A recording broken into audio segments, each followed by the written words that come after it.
sagutin natin itong sinasabi nila Jason sa sinasabi ng SMNI, mga kababayan, na tipo bang sabi,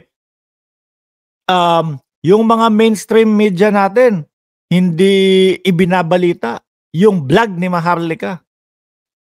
Una, ibinalita naman 'di ba? Ibinalita. Yun nga lang, yung pag-debunk ng PIDEA doon sa kasinungalingan nila. Oh. Pero hindi yung pakikisakay, no, sa issue nung kay Maharlika. Tayo vlogger naman po tayo, mga kababayan, hindi naman tayo talaga malaking kumpanya ng mainstream media, mga bossing, para yung tipo bang sakyan mo ng sakyan yan. Ito po yung sagot dyan, mga kababayan, no? Ngayon po, kala ko, saglit lang, kala ko ba malakas ang SMNI? Bakit kailangan nyo pa ng ibang mga mainstream media? Kala ko ba dapat sa inyo sapat na? Oh. Bakit umiiyak kayo dyan na hindi ibinabalita ng mainstream media yung yung binablog ni Maharlika? Di ba? Gago! Kala ko naman malalakas kayo dyan. Eto nga, sabi ni Jason sa pinuna ang pagtikom ng media sa drug use issue ni PBBM. Una, mga kapatid, mga kababayan, mga boss, chief, amo, sir, ma'am, no? Ang mga mainstream media pala, mga kababayan, ang mga mainstream media, mga kababayan, syempre po, kukuha nung matinong i-air nila sa pagbabalita nila, mga kababayan. Unang-una pa lang po, umpisa pa lang po itong kay Maharlika, wala na po ito no? Halata naman po, mga kababayan, na yung mga pinagbabablog ni Maharlika, puro po imbento lang po nila. So ang mainstream media, wag nyo pong asahan. Wag nyo pong asahan na makikisakay o maniniwala diyan sa mga peking pagbabalita o mga imbento ni Maharlika, mga boss. Ngayon po, napapansin natin kung sino po ang source, no? Kung sino ang source nitong SMNI. Ngayon po, parang ginagawa nilang reyna ng mga DDS, reyna ng SMNI, pinaka-source nila si Maharlika, mga kababayan, dahil galit po sila sa administrasyon. At ipinapalabas nila na sila ginigipit ng administrasyon, mga kababayan. Sabi ni Arnedo Olaes, may credibility dapat ang pagbabalita. Totoo po, kung pupulot na lang po yan doon sa mga binabalita ni Maharlika, mga bossing, wala. No? Mawawalang saysay. Sasabihin ng mga tao, dito pa nga lang po sa vlog mga bossing Diba? Yung iba sinasabi, Mark, wag mo ng topic yan. Wala namang kwenta yan. Pero po kasi hindi naman tayo nagbabalita. Ang sa atin, mga bossing, ipinapaalam natin at ipinapaintindi natin sa taong bayan, mga boss, no? Kung bakit hindi dapat paniwalaan yung mga inilalabas na vlog ni Maharlika. Yun ang sa atin dito sa vlog natin. Pero po ang mga mainstream media, mga bossing, kailangan po patas sila dyan. No? Hindi po nila pwedeng ipakita sa taong bayan na talagang tawag dito? Binabanata nila o hindi sila agree doon sa pagbabalita. No? Kay Maharlika. Nakakakita tayo ng mga mainstream media na bumabanat ng konti pero hindi yung talagang direct to the point at halatang halata, no? Na ayaw nila yung tao na yon. Kailangan po manatili silang patas. So ngayon, kaya po hindi talaga pupulutin ng mga mainstream media yung balita ni Maharlika. Binalita naman nila. Kaso nga lang, yung paglabas, no?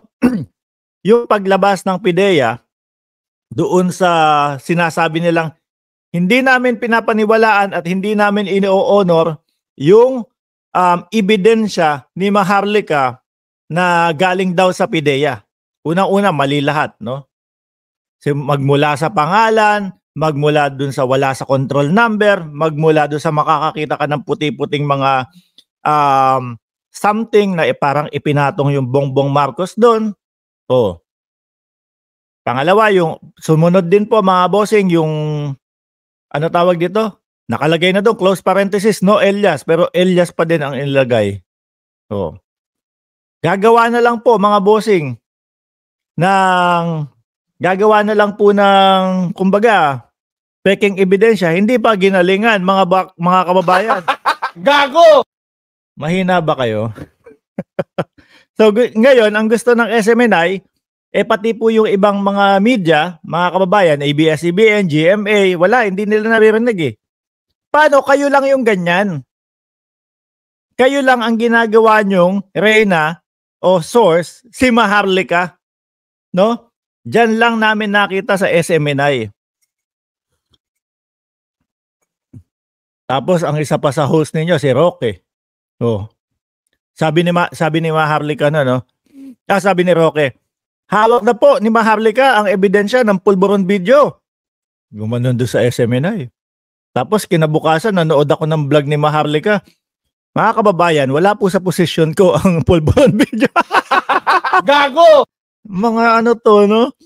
Eto si Roque, ewan ko kung ano nangyayari dito. Napaka-gullible. Oh. Eto naman si Jason nawala lang.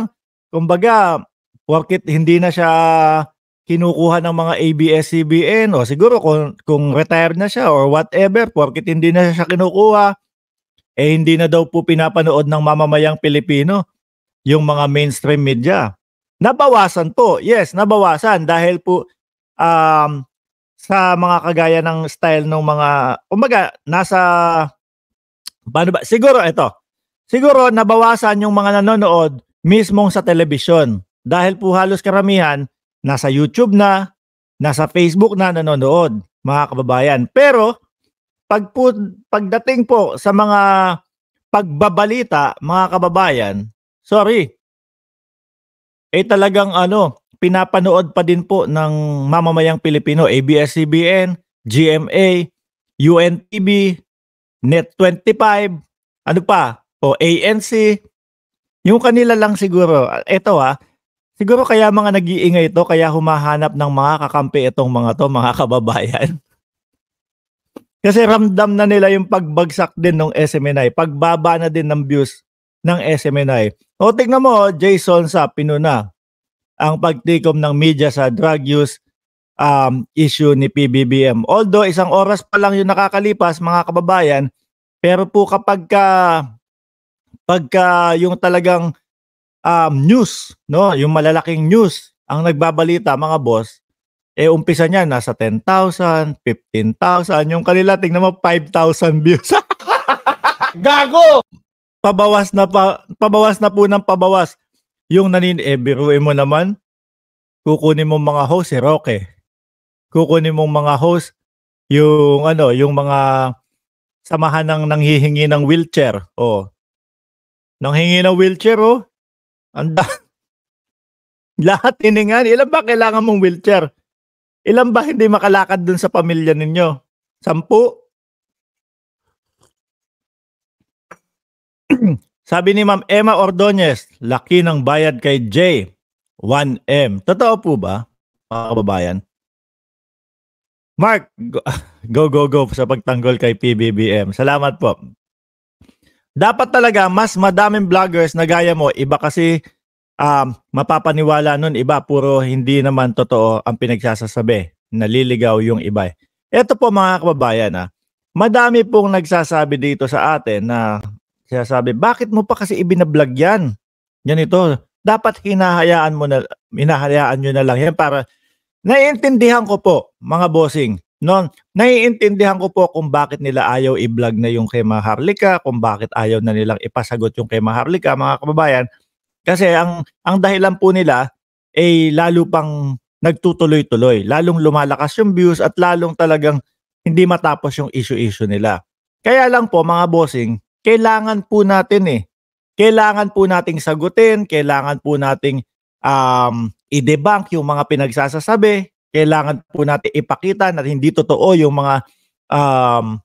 mga tawag dito, mga ebidensya na ipinapakita nila. Kailangan po, kung hindi po natin gagawin ito, madami pong maliligaw. Tama po yung sinasabi ni Ma'am Uchiha, no? maliligaw yung mga ibang viewers hanggang sa siyempre eto ganito lang naman po yan mga kababayan, eh, 'no? Kunyari binalita niya, binalita ng source ng SMNI na si Maharlika, legit na legit yung source ano. Ibinalita mga bossing, 'di ba? So walang tumututol, walang nagpapaliwanag na hindi totoo 'yon. So ano iisipin ng ibang tao mga kababayan?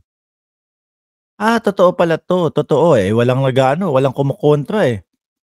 Walang nagsasabing hindi totoo, eh, totoo 'to. O gano'n po ang mangyayari. Kaya dapat po mga kababayan maintindihan ninyo na kailangan pong ipaliwanag natin dito sa ating, munting channel mga bossing kung bakit ano, kung bakit, sinasagot natin yung mga, pinapakalat na pekeng balita ni Maharlika, mga boss, okey?